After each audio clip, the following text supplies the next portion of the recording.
Galera, aí, ó. Segunda parte da aula, vem comigo e vamos destrinchar mais um pouquinho desse conteúdo de concordância verbal. Então acompanhe comigo na continuidade do processo. Ó. Chegamos ao verbo haver, que já foi comentado lá no iniciozinho do primeiro bloco. Então, o verbo haver, quando está no sentido de existir, ocorrer ou acontecer, ele não vai admitir a pluralização. E por quê?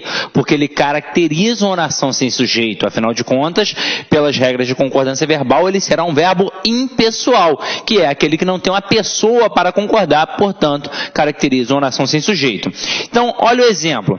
No livro havia várias ilustrações, e jamais poderei dizer no livro haviam várias ilustrações.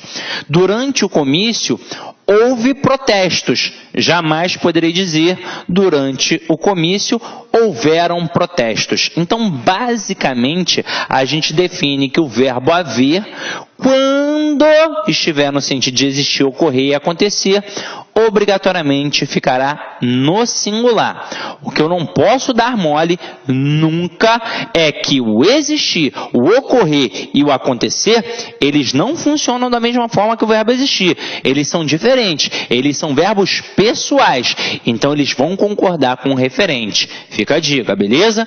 Vamos continuar aí a nossa brincadeira, ó.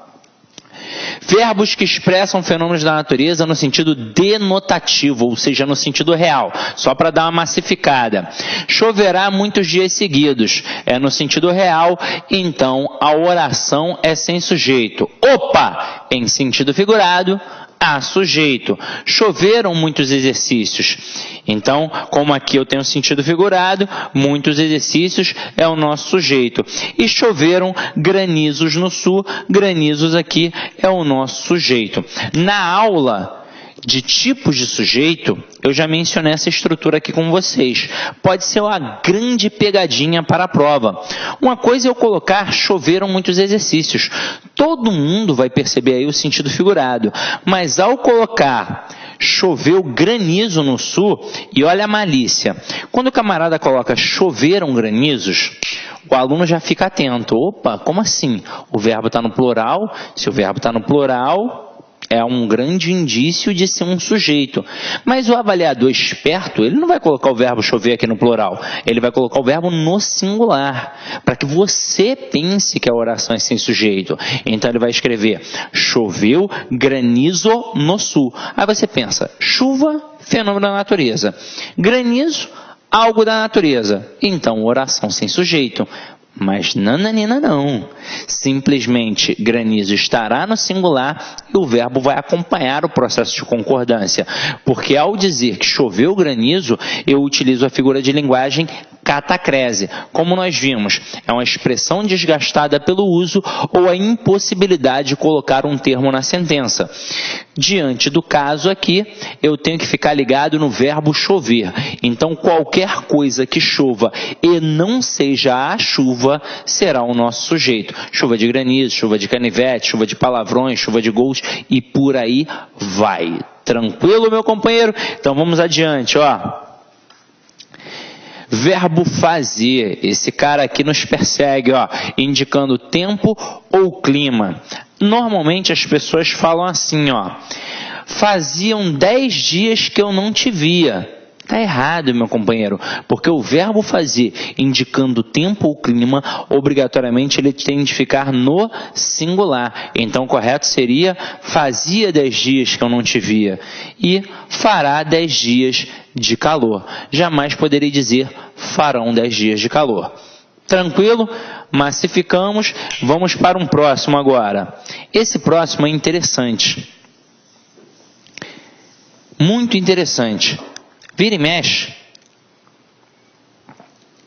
um avaliador gosta de cobrar a regra de concordância verbal atrelada ao processo da locução verbal. O que é a locução verbal? Eu tenho dois verbos. Eu tenho um verbo auxiliar e eu tenho um verbo principal. Eu tenho um verbo que é conjugado e eu tenho um verbo em forma nominal. Aí o que é este verbo em forma nominal? Nós temos 3 formas nominais do verbo: gerúndio, particípio e infinitivo. Geralmente na prova o camarada utiliza na estrutura do infinitivo. Aí aqui observe que eu tenho uma preposição facultativa. Aí vamos parar para pensar. Se na estrutura eu tenho 2 verbos, um é auxiliar e o outro é principal, quem vai mandar? O que se chama auxiliar ou aquele que é chamado de principal? É óbvio que o que é chamado de principal vai mandar. O auxiliar vai apenas obedecer àquele processo. Então, olha as estruturas que a gente tem aqui. Vai ou vão haver dúvidas. Há ou hão de haver esperanças. Vai ou vão existir dúvidas. Há ou hão de ocorrer esperanças. Meu companheiro, para nossa sorte, é sempre o verbo haver, que estará no sentido de existir, ocorrer ou acontecer, portanto um verbo impessoal, e o verbo existir ou ocorrer ou acontecer. Normalmente, eles utilizam mais o haver e o existir apenas. Normalmente é assim que funciona. E aí você já está ligado que o haver no sentido de existir é um verbo impessoal e que o existir é um verbo o quê? Pessoal, assim como o ocorrer e assim como o acontecer. Portanto, se o verbo principal aqui, é o verbo haver, e a gente sabe que este verbo é impessoal, a oração é sem sujeito. Tanto é que dúvidas aqui, como nós vimos na aula de tipos de sujeito, vai funcionar como objeto direto. Se a oração é sem sujeito, não há por que alguém da estrutura verbal concordar com algum termo. Então, o verbo auxiliar também vai ficar o quê? No singular. Então, se o verbo principal é impessoal, o auxiliar fica no singular. Agora, continuando. Então, vai haver dúvidas. Olha a próxima. Há ou hão de haver esperanças. Aqui, mais uma vez, apareceu o verbo haver, que é verbo impessoal. Se é verbo impessoal, significa que o elemento que vem ali, o elemento ao qual possivelmente existiria uma referência, funciona como objeto direto, porque o verbo haver caracteriza uma oração sem sujeito. Então, o verbo auxiliar também vai ficar o quê? No singular. Então, o correto, há de haver esperanças. Mas olha o próximo exemplo. Vai ou vão existir dúvidas. O verbo existir, a gente já sabe, ele não é impessoal, ele é um verbo pessoal. Ele tem uma pessoa, ele tem um sujeito, que é o elemento de referência. Então, dúvidas agora, no caso, não vai mais ser objeto direto como foi com o verbo haver. Ele vai funcionar, este termo, como sujeito, porque o verbo existir é um verbo pessoal. Então, dúvidas funciona como sujeito. Aí, o que vai acontecer? Alguém da estrutura verbal tem de concordar com esse sujeito. E quem vai ser? Obviamente, o verbo auxiliar. Então, o correto, vão existir dúvidas. Olha o próximo exemplo. Há ou hão de ocorrer esperanças. A gente definiu. O verbo haver, no sentido de existir, ocorrer e acontecer, é impessoal. Mas o existir, o ocorrer e o acontecer são verbos pessoais. Ou seja, o elemento ao qual ele faz referência vai funcionar como sujeito. E aí, veja comigo aqui. Se esperanças é o sujeito está no plural, alguém da estrutura verbal tem de ir para o plural. E quem vai ser? O verbo auxiliar. Então, o correto, hão de ocorrer esperanças. Tranquilo, meu companheiro? Tranquilo, minha companheira? E aí, para a gente poder massificar isso, você tem 2 formas. Ou vai anotar uma observação, que eu vou transmitir aqui agora e você anota no seu caderno, ou fica com a musiquinha, que é basicamente uma adaptação da observação. Então, a observação é a seguinte: concordância com locução verbal, você vai pensar da seguinte forma: se o verbo principal for impessoal, o auxiliar fica no singular. Agora, se o verbo principal for pessoal, o auxiliar vai concordar com o sujeito. Tranquilo? Diante disso, a gente tem aqui o funk da locução verbal, que era aquela musiquinha que tinha lá do festival, muito antiga. Isso é para você ver como é que eu sou velho, ó. Deixa eu ver se eu ainda sei cantar. Tem muito tempo. Eu cantava isso daqui na época de pré-vestibular. Aí você vai falar assim para mim: poxa, estou num curso do SESP, professor, um curso sério, e o senhor vem com musiquinha. É, meu companheiro, mas isso aqui vai entrar na tua cabeça e você nunca mais vai esquecer, ó. Chorar pra quê? Vou te dizer, agora sim tu vai aprender.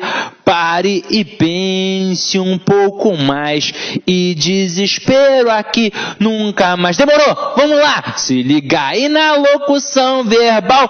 Se o verbo principal for impessoal auxiliar fica no singular. Mas se o VP for pessoal, ele vai concordar. Demorou? Vamos lá! E aí, meu parceiro? Não tem como esquecer. Canta isso daí, ó, quando você estiver doidão no churrasco umas 4 ou 5 vezes, que nunca mais você vai esquecer. Pode ter certeza, tranquilo? Então vamos lá, vamos deixar de palhaçada e vamos para um próximo ponto. Esse próximo ponto aqui é interessante, ó. Muitos candidatos entram em contato comigo perguntando, ou seja, se muitos entram em contato comigo para fazer uma pergunta desse tipo, é porque isso daqui é uma dúvida constante na vida dos concurseiros. Então, a gente vai trabalhar aqui os pronomes relativos que e quem. E como vai funcionar esse caso de concordância.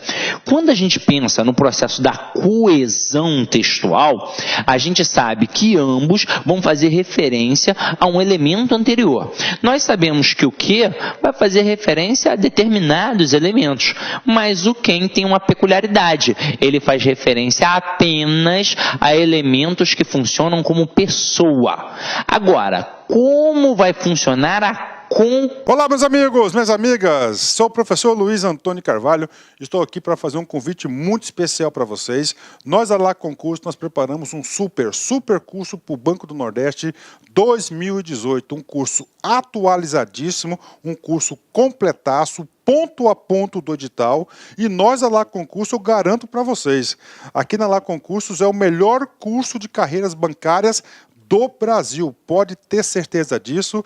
Desde 2010 até a presente data, nós tivemos a oportunidade de atender todos os concursos de carreiras bancárias do Brasil e, claro, com centenas de alunos aprovados em todos esses concursos. Meus amigos, minhas amigas, aqui na Lá Concurso você vai ter treino diário. O que é isso?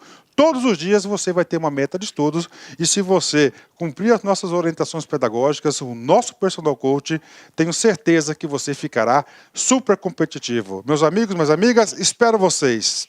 Tchau. Clique lá.